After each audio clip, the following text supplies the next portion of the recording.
All right, welcome back. Brandon Rhymes here, Consumer Quarterback Show. We got Dr. Harold Schnitzky in studio, author of A Champion's Mindset. We're going to talk with him in just a moment. Before we do, we always like to feature our real estate listings live on air, part of our strategy and our unique selling proposition to help our sellers sell faster, profit more on the sale of their real estate properties, residential, commercial, and vacant land. We can help you. We're a top 100 team here in Tampa Bay, maximizing the exposure for our sellers. We've got a commercial property here at 7202 US Highway 301 South in Riverview, Hillsborough County. Great opportunity. You've got a corner lot here. Commercial property on a corner lot, two separate buildings. So one is a mechanic shop, muffler shop, and the other is currently operating as a barber shop, King's Barber Shop. But you could put any kind of, professional office there, insurance, real estate, mortgage office, attorney office there. 7202 US Highway 301 South in Riverview. And it's a nice opportunity for you. Lots of traffic going by as well. High traffic count for entrepreneurs looking to move your location and have a rental in place. The muffler shop is rented out as well. Also, another property here in Pinellas County, 605 Monterey Avenue. A hot listing here that we've got in Tampa Bay. This is a beautiful home, open floor plan. You're on kind of a cul-de-sac type of road with no neighbor at the end of the street. 3 bedrooms, 2 bath, 2163 square feet, non-flood zone. You are in a great opportunity here to own a pool home, screened in lanai with a private pool and just a gorgeous floor plan. Beautiful updates, tile flooring, beautiful home here in Tampa Bay, one of the hottest places in the country to live, work, and play. You can see all of our listings online at platinumcoastalelite.com. This is God's country. All right, Dr. Schnitzky, good to see you again. Welcome, man. I appreciate this very much. Thank you. My pleasure, man. Always good catching up with you and, kind of talking a little bit of sports, a little bit of psychology, and kind of getting to the root of these some of these modern day afflictions, childhood. Well, let's jump right into the children. I think that's one of the, most overlooked generations right now with the lockdowns, the different aspects. But we've got the most most suicidal, generation coming up, and a lot of it, I believe, is due to the CDC and the lockdowns, and CDC, they call it the Center for Deception and Control. That's what I call it, deception and control. But yeah, so how you been? What you been up to? I've been well, and you bring up a really good point. I appreciate that we do know from the statistics that even before the pandemic kicked into gear, we ended up seeing an increase across the board in terms of anxiety and depression of the younger generation. And once that actually occurred, we saw it just kind of jump up like crazy. And so we saw a greater usage of mental health services, but children who are reporting that. And so we're realizing that the inability to have the social development, which was normal for children, we as adults thought, well, kids can handle it just like adults, that we're going to be able to see them be thriving, handling things on the computer. But the social interpersonal action is vitally important in the development of children. And so having them face-to-face, removing that was pretty detrimental, and that's what we're witnessing right now. Yeah, and some of the numbers and stats are staggering. I don't know if you have any of those memorized, or anything that you know right offhand, but the numbers have jumped significantly. I had it affect personally, a friend of a friend, the kid died, and due to cell phone photography that was ill-advised, how that goes. But yeah, unbelievable. I look back to my generation. We're talking about cell phones, and we got a clip that we'll play a little bit later on, a specific study that recently came out around cell phones and children and their development and what you were alluding to. I remember my first cell phone. It was actually, I think I was 16 years old, and it was the one that's mounted in your car in the floorboard. And I remember my uncle having one that would ring his horn. It was so funny because us cousins, brothers and cousins, we'd see Uncle Larry running out of the, he had a health food store and a real estate office, so he'd run out of the store to go answer his phone in the car. It's one of my favorite stories to remember him by, just because he was a hustler, he worked hard, he was self-employed. My whole family was self-employed, but the horn would blow when the phone would ring, right? Very cool. And he had a lot of rentals, so we had all these different rentals that he would rent out, and he had the keys on his hip. So you ever see this guy? He's got the keys flipping around, and he's running to get to the phone. Anyways, there's my kind of a He was memory. pretty advanced to have the cell phone in the car at that time. Right. I mean, yeah. that was rolling pretty big. Yeah, he was ready. He was ready to get that sale, man. But yeah, so the cell phone is a big difference. The technology is such a game changer, and the phone with the camera there as well. It's a big challenge for children. We've seen both good and bad. I mean, it's wonderful to be able to communicate. It's wonderful to be able to utilize it as a research tool. It's, the forms of communication are fine.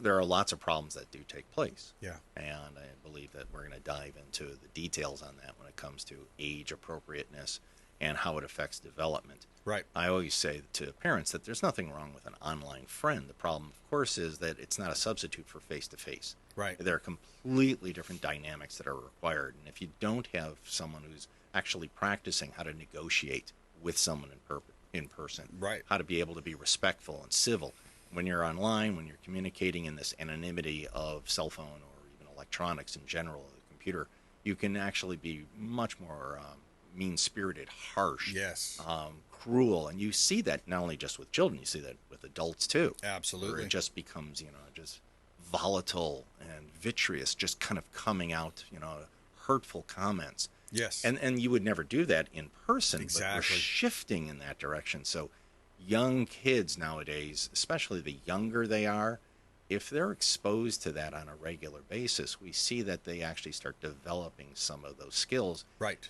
And the earlier, whatever you practice, you get better at. Yes. And so if you practice, as we were saying a little earlier, like drinking of alcohol, it's a Yeah. poison. Yes. Well, if you use alcohol to manage your stress, right, well, you get better at drinking alcohol. Right. And if you only teach yourself, that's the only tool. So a lot of kids will turn to their cell phone almost as though it's the pacifier exactly. of a child.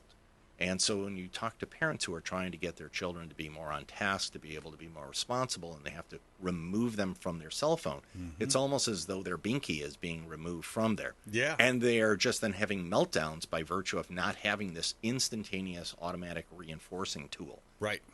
And it's a chemical game in the mind too. Mm-hmm. Oh, right? absolutely. There's a lot more than meets the eye. It's the chemical game, and we've all heard that study about certain social media companies, the presidents, the CEOs, these different board members not allowing their children to have a cell phone. So can you elaborate on that? Yeah, the curious aspect. First off, I'll say if you've ever seen someone who has behaved and done it, some negative, weird, odd behavior that you would label as kind of, what are they doing that for? Yeah. If they've done it more than once, it's been rewarding for that person. You may not understand why it's rewarding or how it's rewarding, but for that person, it actually is rewarding, which means it's actually releasing certain neurotransmitters in the brain at that point, Right. which then they want to go back for. So it is the arm on a slot machine. I don't know when I'm going to get it. Yeah. If I get the call, will I hear the ping? Will I get that kind of notification? And that's where you see children actually turn to it instantaneously. Right. So we know that when it comes to impulse control for delay of gratification, we see that has been reduced. Right. And so a lot of kids have got to learn how to realize that I have to do my work, then have fun. But too many of them, it's the opposite. It's like, have your fun, engage in activities, and if you have the opportunity, get to your work. Right. For the longest time, I'm encouraging kids, it's do your work, then have fun. And neurologically, biochemically, it does release serotonin and dopamine in the brain, in the pleasure center of the brain, whenever you get a reinforcer. And so that becomes dangerous because a parent has a hard time limiting a child because they unfortunately want to be more their friend rather than a parent. And that's a big part of the challenge in America right now with the divorce rate being over 50%.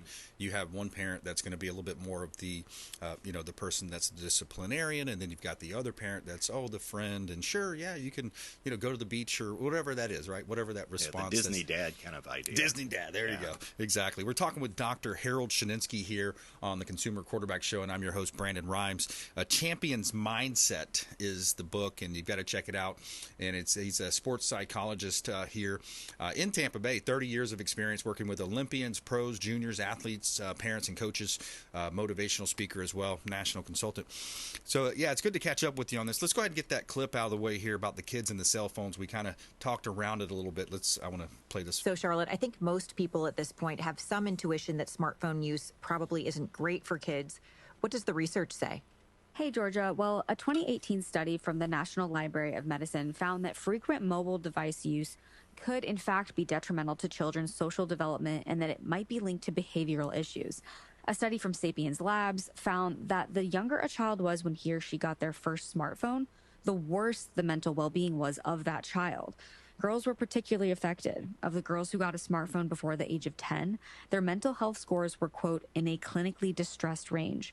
Psychiatrist Adriana Stacy, who is holding off on giving her children smartphones, had this to say.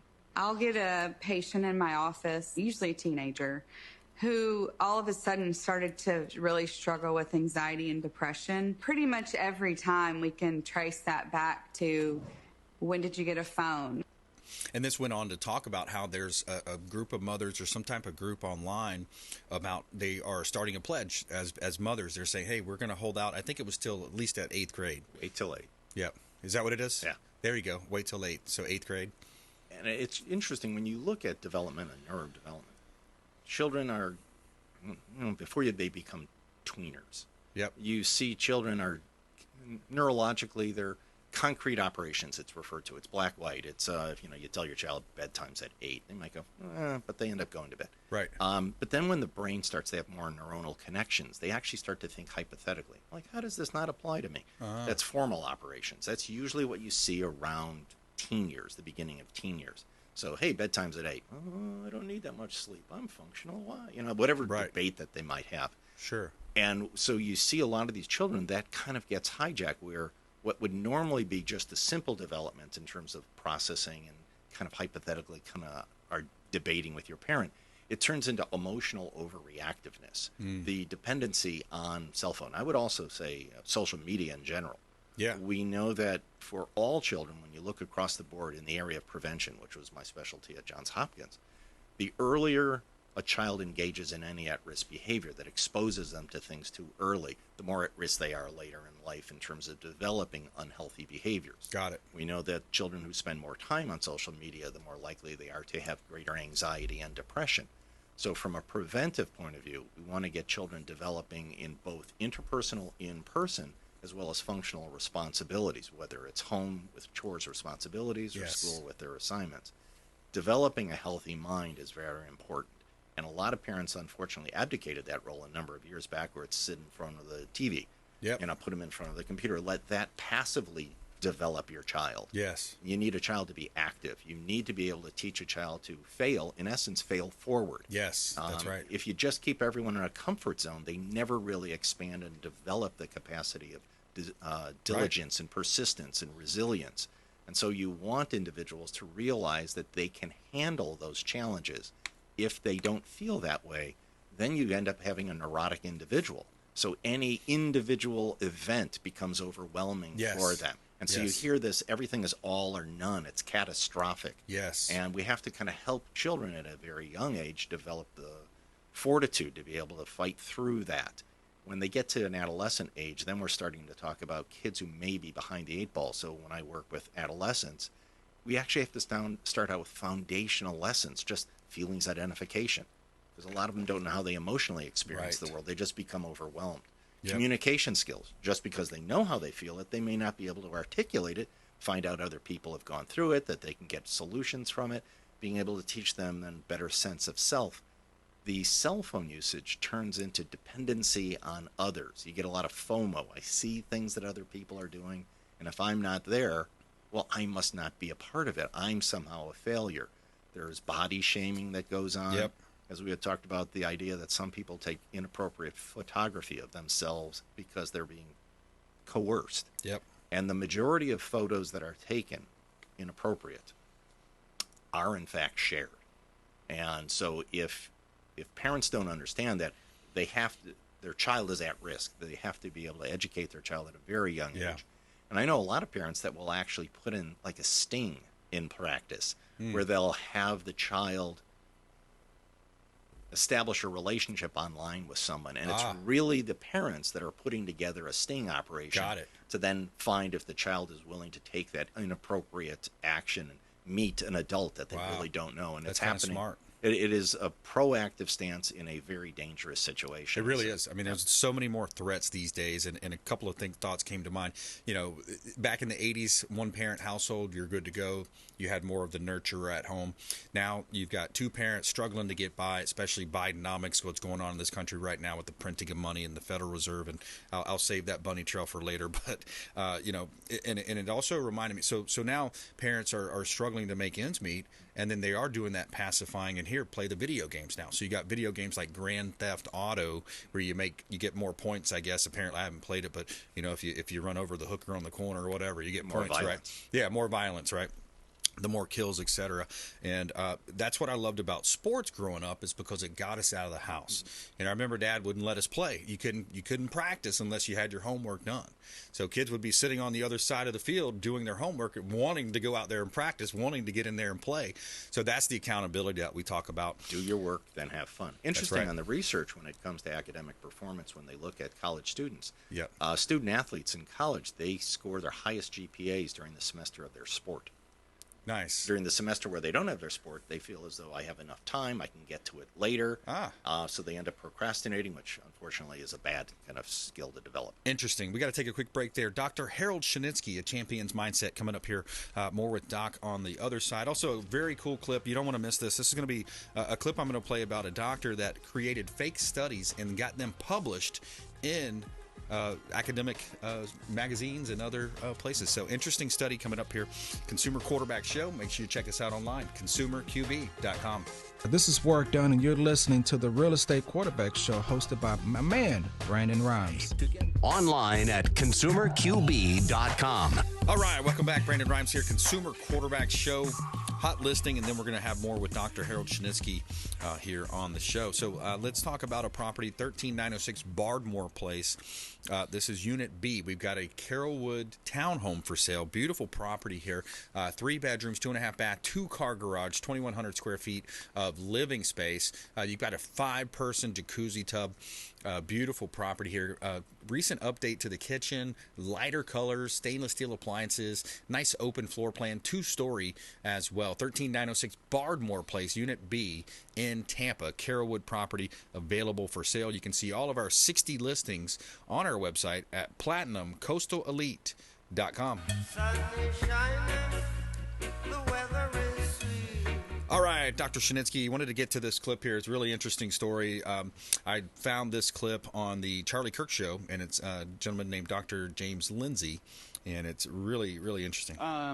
We wrote a paper about the sport of bodybuilding being unfairly exclusive of fat people, so it's called fat bodybuilding. The title was Who Are They to Judge? That got accepted by the leading journal. So we did this, and academia looked at us and pretended it didn't happen. It didn't we got 7 of those papers. Remember, 3 is a PhD. 7 of those papers got accepted, and academia just put its head in the sand and pretended it didn't happen. So when you guys get up against some of your professors and they say all this crazy stuff about queer theory this or whatever that, and you say, well, how do you know that? How do you know that's true? They say, well, there's studies. Ask them about this. Ask them about the grievance studies affair. What about those academics that wrote those fake papers? How'd they get those published? See what they say about that.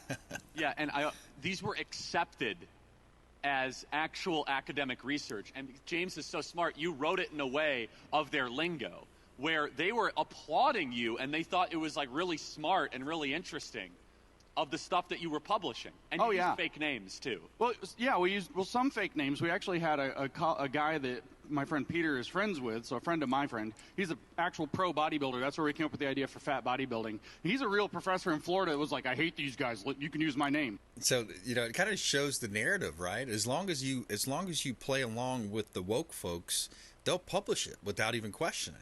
So they got 7 of these fake articles published. And, you know, and you're talking about New England Journal of Medicine, some of these traditional, you would think, wow, this is pretty solid, right? I mean, a lot of people would think that. But it just shows you how, you know, a lot of times people, they're going to put out what they want to put out, not worry about fact-checking it, and then you have these. But what's your takeaway from that? I believe that we should all have a reasonable amount of skepticism. Right. I think any of the sides that individuals take in our society nowadays becomes rather extreme, and so being able to do the research, to be able to take a look at what are the sources, what is I mean, we were always taught to ask the questions like, why this? Why did they have this hypothesis? Why did they study this population? What was the age group? Can you replicate it? What was the measure that was being done? Who paid for the study? Who paid for the study is an important factor. There's an adage in research that there are 3 types of lies. There's lies, damn lies, and statistics. Okay. And so, if you really dig into stats, right, you can find things in most different directions. Yeah. And so being able to find how many different resources, is it in fact credible, reliable? But I hear what you're saying. Yeah. It's tragic to be able to hear that, because in some ways that also begins to nullify exceptional research. Right. Things that are spot on and incredibly helpful. Right. So having skepticism, I think, is fantastic, and that's the way you should look at it. Yeah. Every study should have a section in it that talks about what are the limitations of the study. In addition, before the article ends, it should also say, for future investigation, this is where we can take it. So I didn't read that study, and I want to declare that, so it would be interesting to find out how it was put together.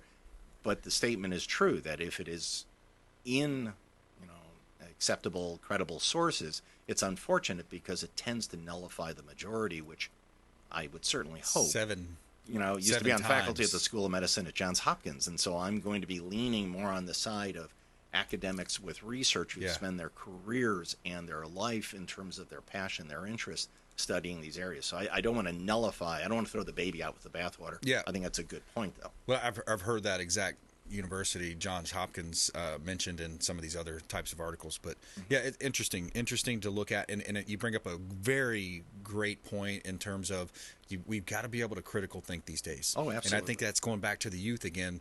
We've got about 30 seconds left, but I want to plug your book and your website. But yeah, people got to start thinking more critically and asking the question, where did this come from? Why is this being published? Why now? Right?